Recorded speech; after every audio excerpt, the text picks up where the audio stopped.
Yun,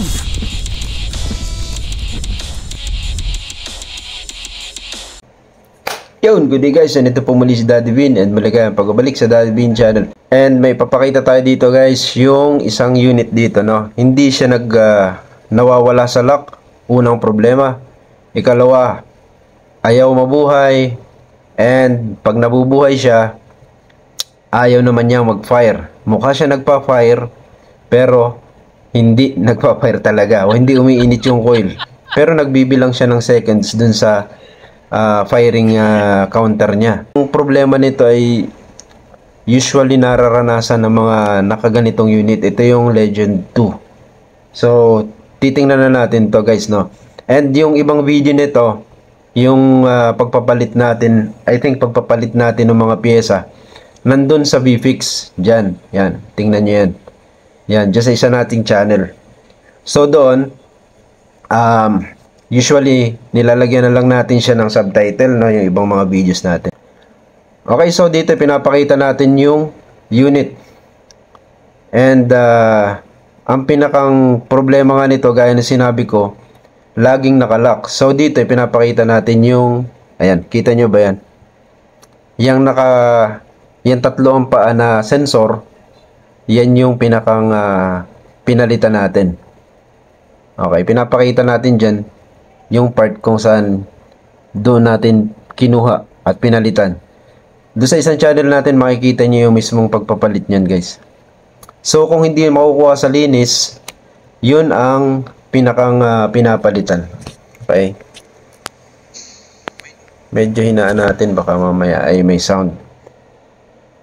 Ito itinuturo ko na to guys. Yan naman yung may responsibilidad para dun sa problema na hindi nagpa-fire. And kung minsan makakarinig kayo ng yan, pwede rin yan, yung induction coil amplifier. So pag minsan makakarinig kayo ng ticking sound, narinig ko yung kahapon So parang meron kasing isang pyesa doon na pinipilit niyang mag-function pero hindi natutuloy, parang gano'n, nag-fail siya mag-function. So nakakarinig tayo ng mga clicking sound, no? Itong itinuturo natin ngayon, yung sa tabi ng switch na itinuturo ko. Yan, kita nyo ba yan? Yan. Diyan ko kinuha yung pyesa. No? Medyo magkaiba ng version itong board na to, no? Maraming version itong board ng Legend 2. So, yan. Pinalitan natin siya gamit yung isang pyesa ng board na yan.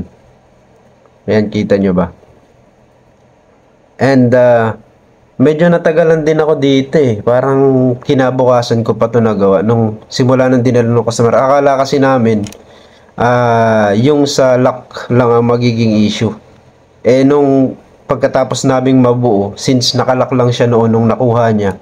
And mura lang niya nakuha ito guys. Murang-mura lang. Hindi kayo maniniwala sa presyo 200 pesos. Sabi ko, sobrang mura. Napamura ka dito. Ayan, pinari ko na. Kita nyo ba? Nagpapire na siya. Di ba? Sabi ko sa kanya, sobrang mura ng kuha mo dito. Yun nga lang, yun nga, nakita namin na may mga issue pa. So, nakuha pa rin niya ng, hindi pa rin masasabing mahal kuha niya. Kasi mura lang naman yung sigil natin. Para dun sa dalawang pyesa na pinalit. And maraming salamat pa rin sa mga nagpapagawa, no? Kahit sa mga malalayong lugar, nagpapadala sila ng mga units nila, no? And itong unit na to ay okay na. And nakuha na to kahapon, no? Nakuha na to kahapon. And nagamit na niya. Okay, so yun guys. Maraming salamat sa panonood. Sana may natutunan tayo dito. And ma-apply nyo sa mga ginagawa ninyo, sa mga units ninyo, no? Ingat na lang. Ito po muli si Daddy Bean. Ingat kayo. Bye-bye.